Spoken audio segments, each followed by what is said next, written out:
Madame, Monsieur, bonsoir. De nouvelles marches de progression pour l'armée burkinabé. Des victoires très stratégiques ont été engrangées ces dernières semaines sur l'ennemi avec pour catalyseur les offensives de nos vaillantes forces combattantes. Par ailleurs, l'ennemi s'embourbe en s'attaquant à nos hommes. Les dernières nouvelles du front, c'est tout de suite et maintenant. Ces premières semaines de l'année 2026 ont été marquées par des offensives fulgurantes de nos vaillantes forces dans la reconquête de nouvelles zones du territoire national, mais également quelques tentatives d'attaque ennemies ont été repoussées. Ce 4 janvier, les hommes du 5e BIR en mission à Digne ont neutralisé des guetteurs ennemis à la suite d'une infiltration. Le 7 janvier, des hommes du BIR 30 en reconnaissance dans la zone de Méné ont neutralisé quelques précurseurs terroristes et récupéré du matériel.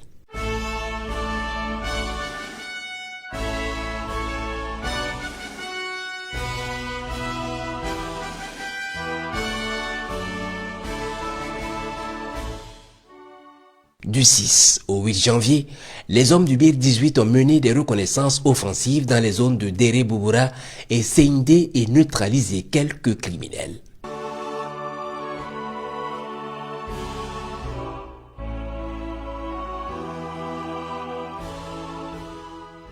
Le 12 janvier, les hommes du 26e BIR à Ougarou ont mené des reconnaissances offensives dans la zone de Piega.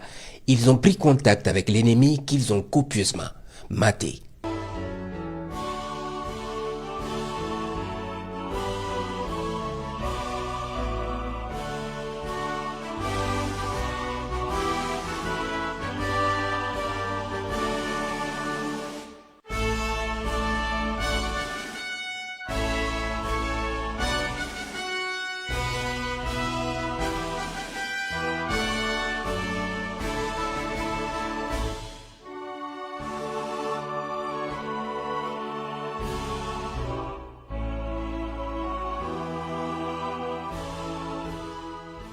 Le 14 janvier, le BIR 29 en reconnaissance offensive dans la zone de Gomboro a pris contact avec un ennemi qui l'a vite neutralisé. Le 14 janvier toujours, des unités forces ATEC ont investi des localités de Kona à Kombori et neutralisé des criminels.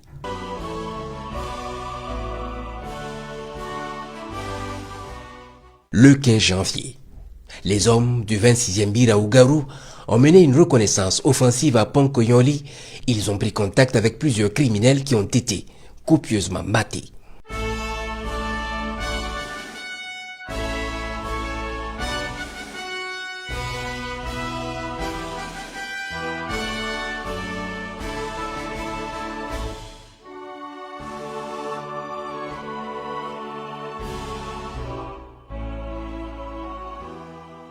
Le 16 janvier, dans la zone de Kogo et Méné, le groupe d'intervention rapide appuyé d'une compagnie du 30e BIR ont tendu une embuscade au groupe criminel qu'ils ont détruit, tuant des dizaines de criminels et récupérant du matériel.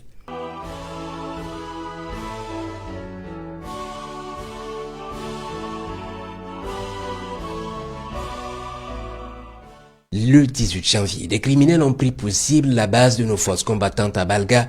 Les vaillants combattants ont résisté de façon héroïque, contraignant l'ennemi à fuir, abandonnant des cadavres sur les lieux. Le 18 janvier toujours, les unités du Sénèque de Pau et des eaux et forêts ont mené des reconnaissances offensives dans la forêt jusqu'à la frontière où un groupe de criminels tentait de s'installer. Les criminels ont été matés et du matériel récupéré.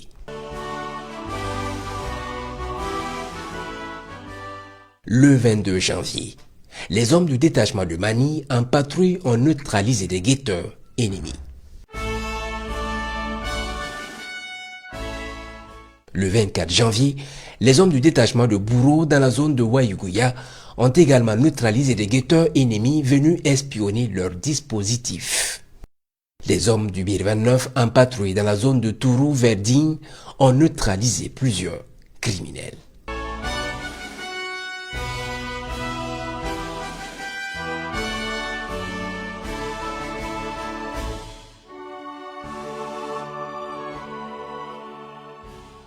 Le 27 janvier, nos vaillants combattants à Mani ont encore neutralisé des criminels venus se renseigner sur leur position.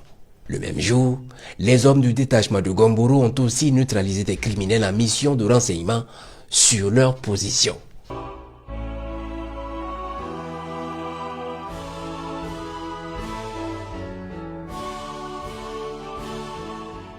Le 28 janvier, des criminels ont pris d'assaut une position de nos vaillants VDP à Dagabou, non loin de Bogandé. Très vite, les hommes du BIR 19 sont intervenus pour appuyer et l'ennemi a été copieusement maté et du matériel récupéré.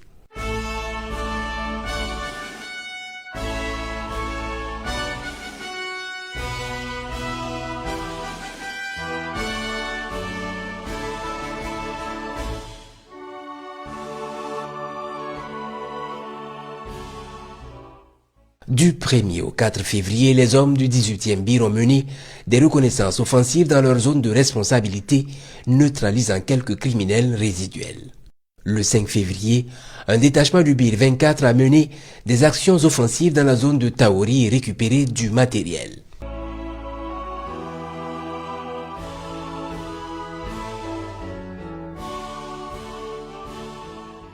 Le 10 février, une unité de reconnaissance des hommes des 10e et 23e BIR partis de Touini patrouillait dans le village de Kenega à la frontière lorsque soudain, plusieurs centaines de criminels sont apparus, fonçant droit sur la petite unité de reconnaissance. Nos braves combattants n'ont pas reculé et ont affronté la horde de criminels qui tentaient de les déborder. Les observateurs de l'unité de reconnaissance ont suivi tout le combat à partir de leur observatoire.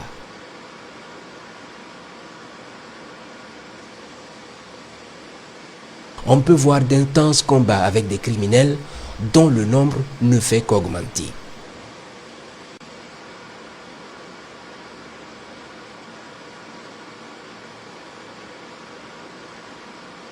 Après une trentaine de minutes de combat, les criminels ont compris qu'ils ont des gaillards en face et ont commencé à fuir face à leurs pertes croissantes. Ils ont abandonné des cadavres et des moyens logistiques.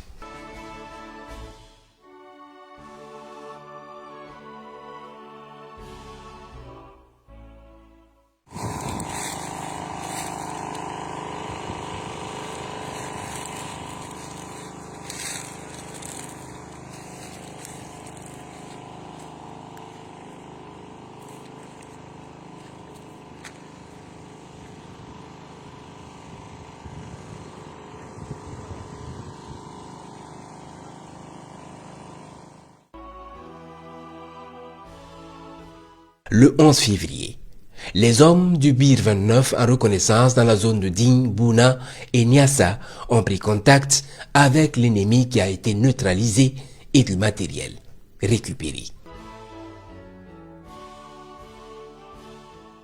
Du 7 au 9 février, les unités de la force attaquent sur la base de renseignement faisant cas de criminels tentant de s'installer sur notre territoire à la frontière ivoirienne ont mené des actions offensives.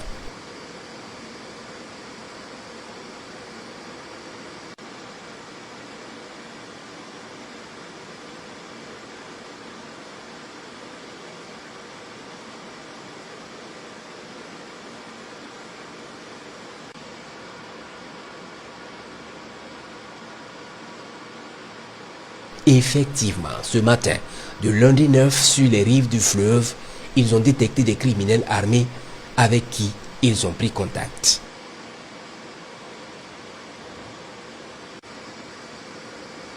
Ces criminels ont vite rompu le contact et à toute allure ont cherché à traverser le fleuve pour se retrouver en territoire ivoirien.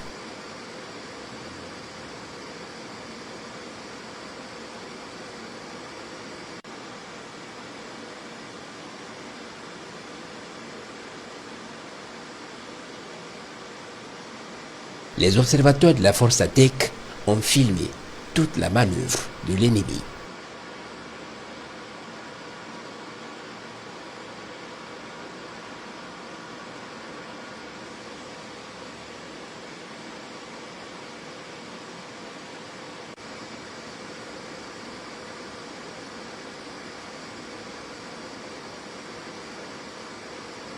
Une fois le fleuve traversé sur l'autre rive et se sentant en sécurité, on peut voir un des criminels ouvrir le feu dans la direction de nos hommes qui, faisant preuve de retenue et de professionnalisme, se sont abstenus de riposter au risque de toucher une position éventuelle des forces ivoiriennes.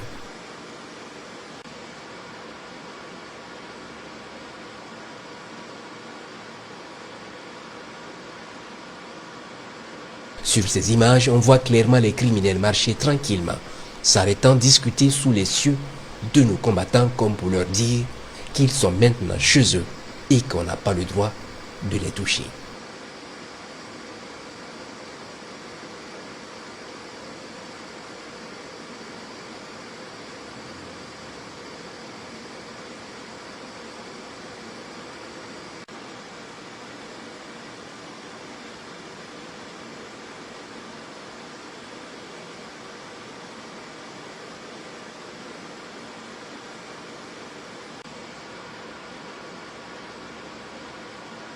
Des images qui font froid dans le dos et qui illustrent tout le mal de l'Afrique.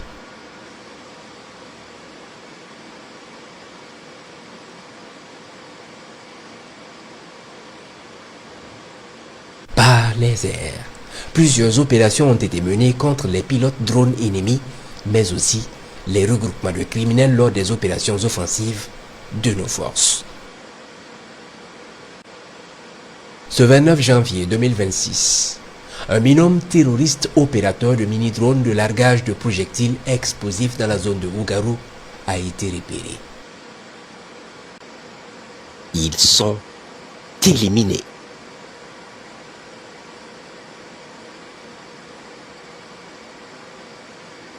Ce 19 janvier 2026, une base terroriste localisée au nord de Djibasso va être attaquée par le 7e bataillon d'intervention rapide.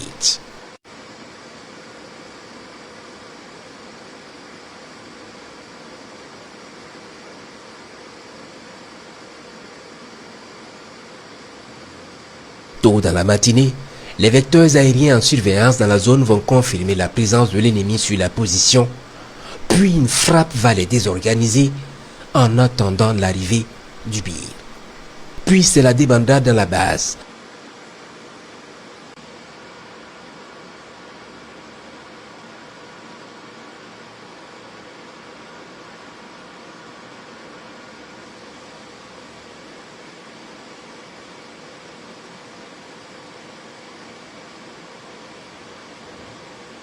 Les hommes du BIR vont cueillir les rescapés fuyant vers leur dispositif.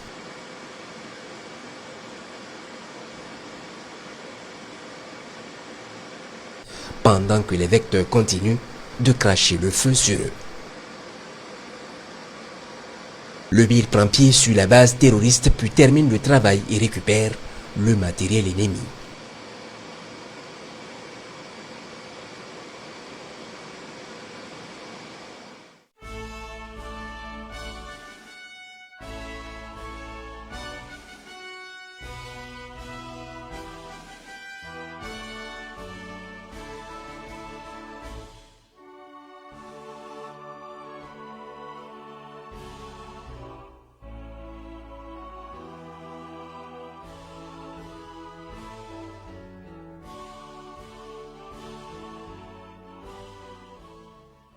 Ce 28 décembre 2025, la surveillance dans la zone des Culsés a permis de repérer une arrivée progressive de criminels terroristes dans une position aux abords de Barsalgo.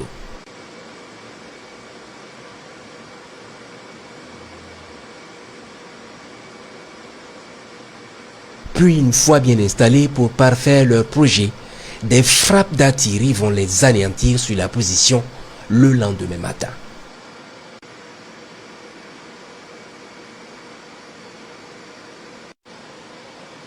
Les rescapés vont fuir vers le nord.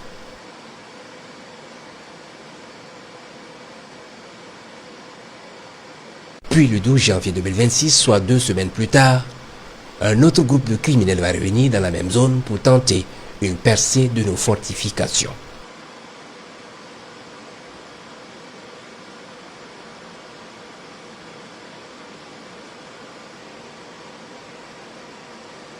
Ils y sont foudroyés.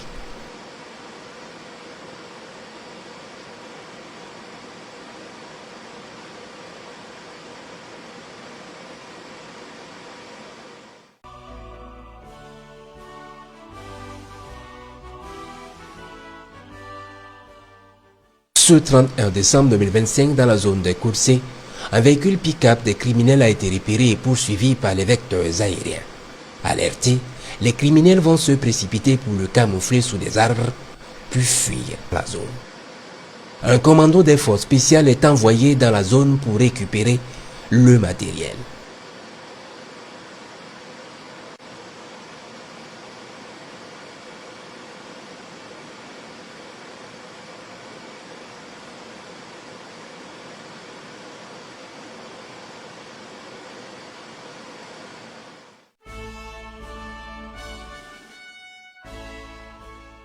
Ce 21 janvier 2026, dans la zone de Bouroum, dans les Koursé, la surveillance va permettre de repérer des criminels sous des arbres au nord de la localité. Ils vont y être frappés efficacement.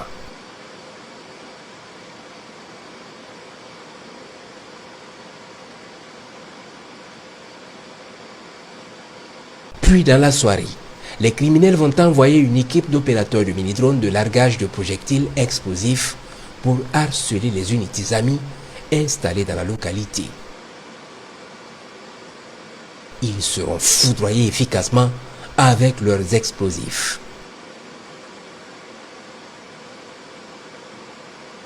Dans la localité de Nami Sigma, dans les Koursé, ce 20 janvier 2026, un binôme terroriste opérateur de mini-drone va être repéré et suivi jusqu'à sa destination dans des arbres touffus,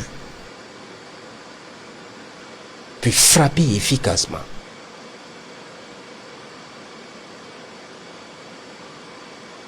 Ce 25 janvier, un groupe de criminels terroristes est dépêché pour venir prendre la situation de la zone avec l'arrivée du groupe Zami.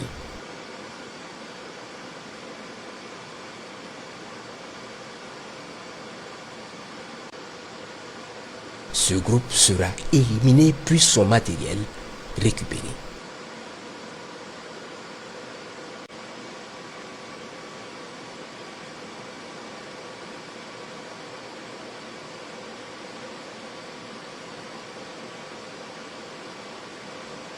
Ayant échoué la manœuvre précédente, les criminels vont envoyer une équipe d'opérateurs de mini-drones pour prendre en main la situation.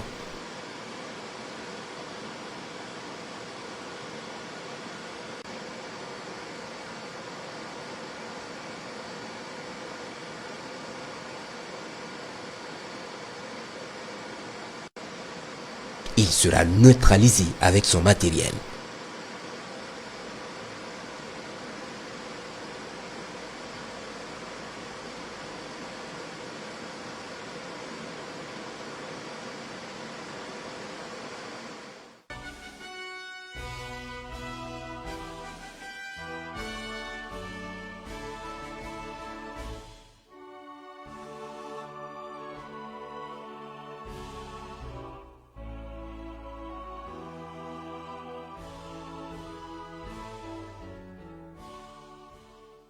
Dans la zone du groupement des forces pour la sécurisation de l'Est, ce 5 février 2026, une équipe de terroristes opérateurs de mini-drones a été localisée dans la zone de Namungo, puis foudroyée efficacement.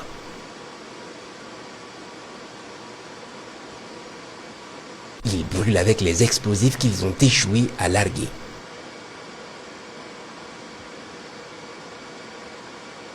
Ce 3 février 2026, la surveillance dans la zone de Nami Sigma a permis la localisation de terroristes opérant un mini-drone pour surveiller les positions et mouvements des unités amies dans la zone.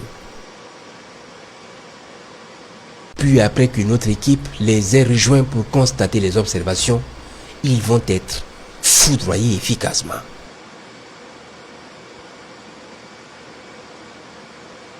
Ils brûlent avec leur matériel.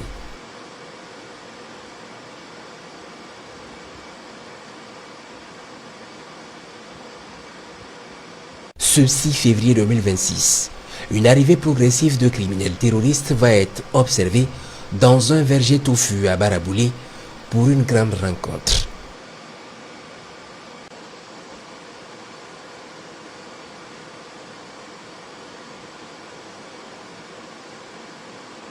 Très vite, les vecteurs vont larguer un missile au cœur de la rencontre. Ils brûlent avec leurs moyens. Ce 8 février 2026, il est 7 heures, lorsque les forces combattantes à partir de Djibo lancent une percée vers les bases terroristes de Tongo Mayel et Belédé.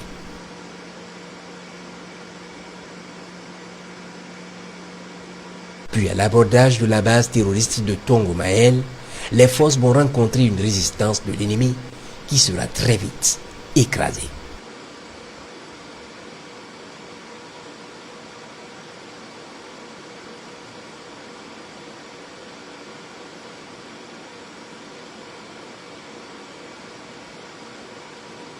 Des renforts ennemis qui se préparaient dans les forêts juste à côté seront décelés, verrouillés et foudroyés efficacement.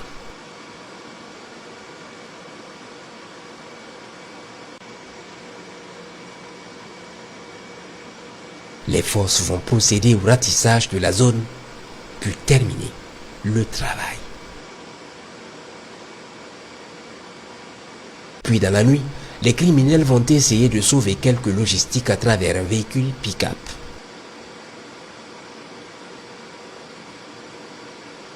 Il sera rattrapé et détruit.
Ce 12 février 2026, il est 10 heures environ, lorsque les vecteurs aériens reçoivent un renseignement précisant la présence de plusieurs criminels avec un important logistique dans la forêt du parc W.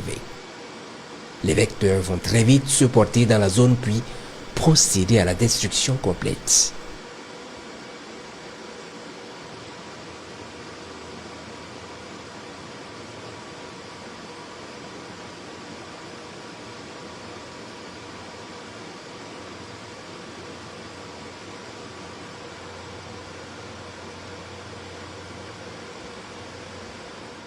Ce 14 février 2026, pendant que les forces combattantes continuent leur percée dans la zone de Tongo Mayel, Belédé et Filio, les criminels ayant fui la furie des forces combattantes vont basculer vers le secteur ouest pour mener des actions contre les populations civiles dans les arrières. Ils se constituent en 3 groupes de plus d'1 millier d'hommes, les 2 ayant pour objectif de faire la propagande et piller les centres de santé. Et c'est le gros lot qui doit prendre d'assaut la base du 21e BIR. Mais peine perdue, ils vont croiser le fer avec les hommes du 21e bataillon d'intervention rapide et les VDP de la localité de Titao, puis après un combat acharné, ils vont prendre la fuite vers le nord. C'est en ce moment que les vecteurs entrent en jeu par une série de frappes, pendant que les hommes du BIR continuent de les écraser au sol.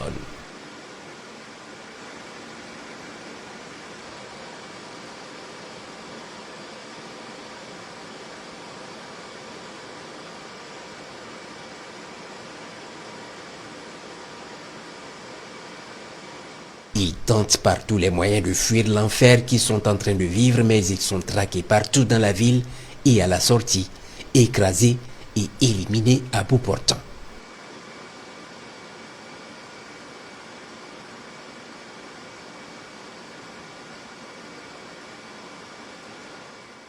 Une importante logistique de guerre est récupérée et les cadavres des criminels par dizaines jonchent les rues et les abords de la ville.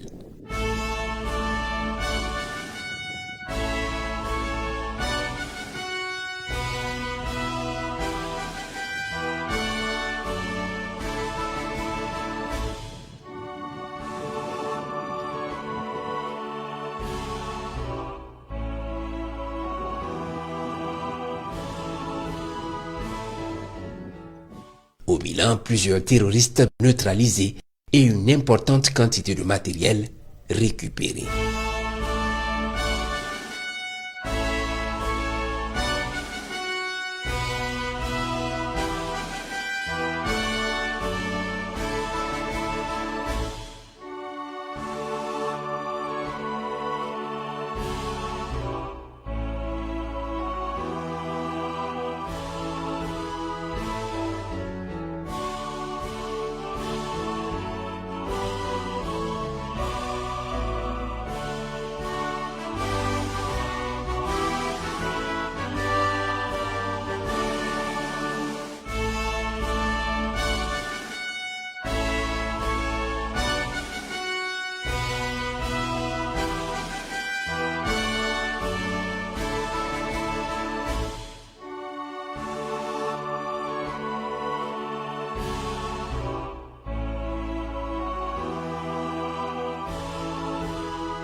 Les opérations se poursuivent.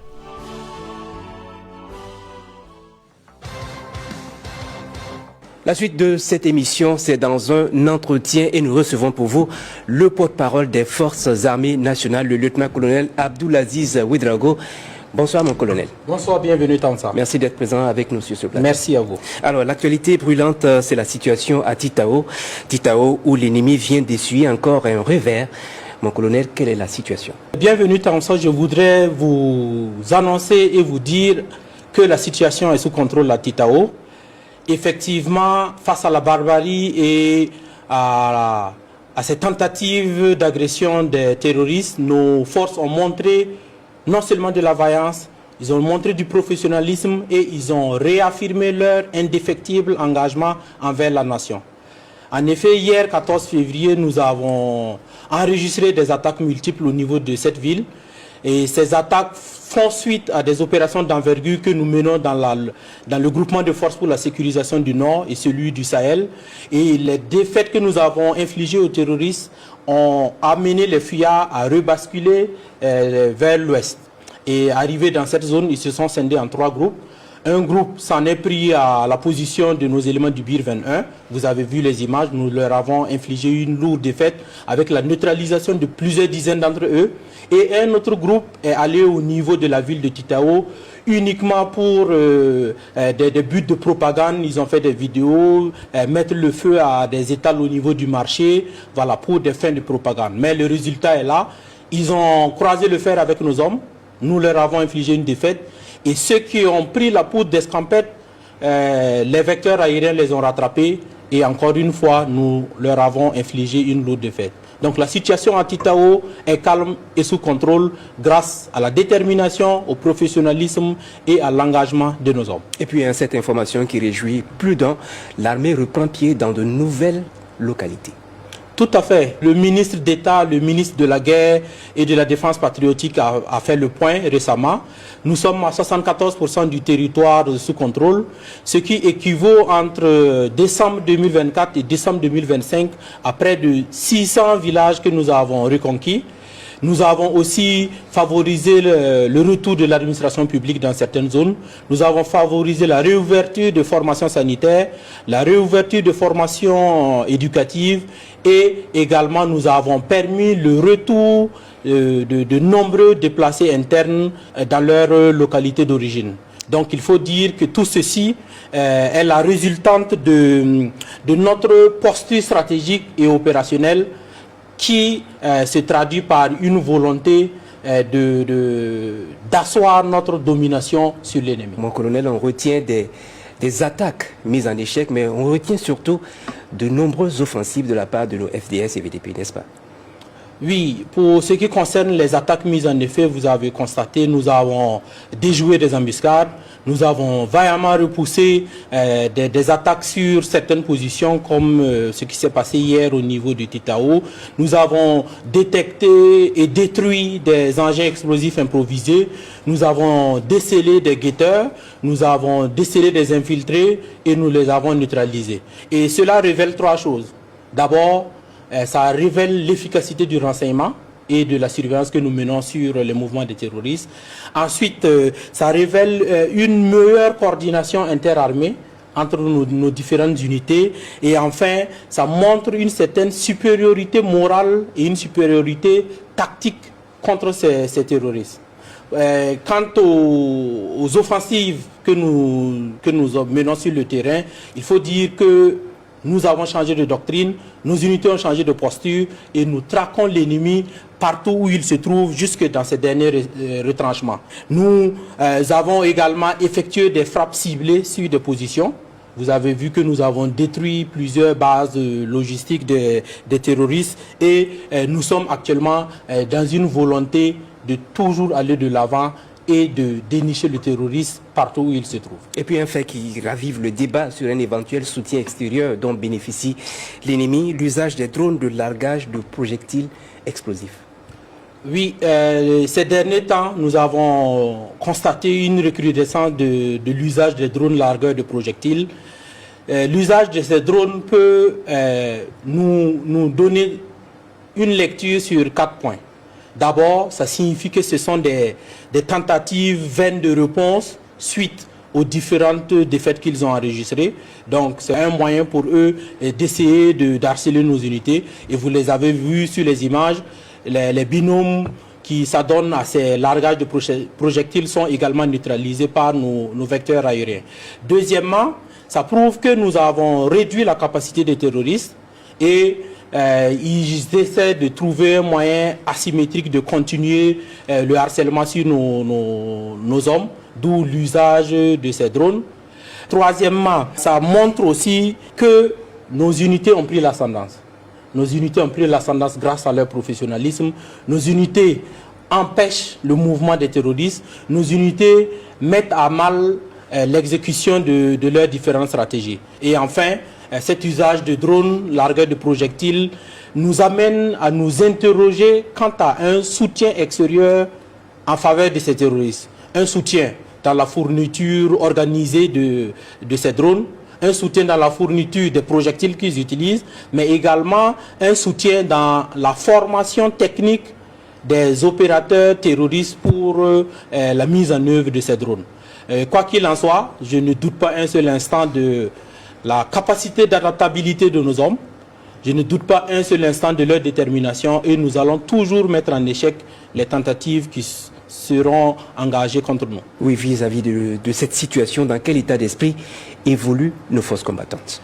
Je dirais qu'actuellement, le moral de nos hommes sur le terrain est très haut et ils sont dans un état d'esprit caractérisé d'abord par un professionnalisme et une détermination. Ensuite, leur état d'esprit, c'est une volonté inébranlable de toujours aller de l'avant. L'état d'esprit, c'est également une vigilance permanente et surtout sans panique.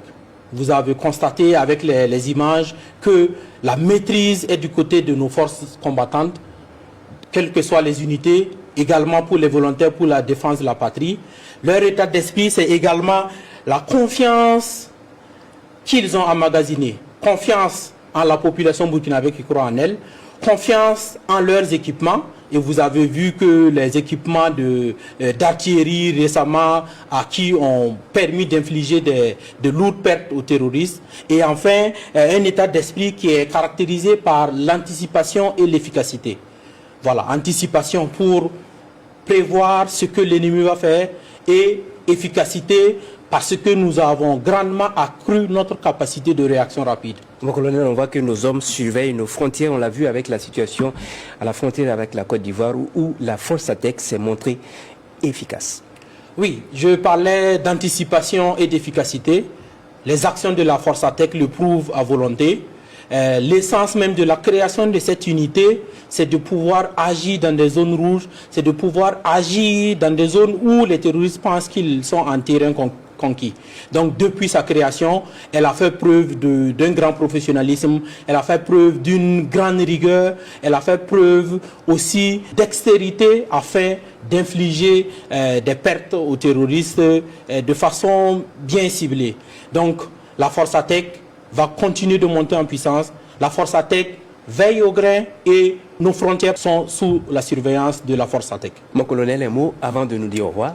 Pour le mot de la fin, je voudrais premièrement réaffirmer notre solidarité avec la population burkinabé et leur demander de la sérénité et de la veille. La sérénité parce que nous sommes totalement engagés à leur côté, et de la veille parce que l'ennemi cherche à faire des actions d'éclat. Il cherche à faire des actions d'éclat, il cherche à mettre à mal la cohésion sociale que nous avons entre forces combattantes et population civile. Deuxièmement, je voudrais traduire la solidarité et la compassion des forces armées nationales avec les personnes déplacées internes. C'est pour ça que nous nous battons avec tout notre cœur pour leur permettre de retourner dans leur lieu de résidence. Et je profite pour saluer la grande implication de nos forces combattantes et leur traduire les félicitations du chef d'état-major général des armées, qu'ils gardent le cap dans la dynamique dans laquelle ils sont actuellement et surtout qu'ils redoublent de vigilance. Troisièmement, je voudrais rappeler à la jeunesse burkinabé que la guerre que nous menons est aussi informationnelle. Elle ne se passe pas seulement sur le terrain, sur le champ de bataille, c'est aussi une guerre informationnelle. L'ennemi cherche à nous manipuler, l'ennemi cherche à manipuler l'information, d'où les récentes attaques par des fake news, par l'utilisation de l'intelligence artificielle pour manipuler l'opinion. Donc, je demande à la jeunesse, surtout sur les réseaux sociaux, évitez de croire tout ce qui est diffusé dessus. Revenez toujours vers les sources officielles pour avoir l'information juste. Et enfin, à nos ennemis, le message reste le même. Fuis le Burkina Faso ou mourir. Voilà qui ferme ce magazine. Mon colonel, merci de nous avoir rejoints sur ce plateau pour en parler. Et les nouvelles du front qui reviennent très prochainement. En attendant, je vous souhaite une très bonne suite des programmes de la RTB.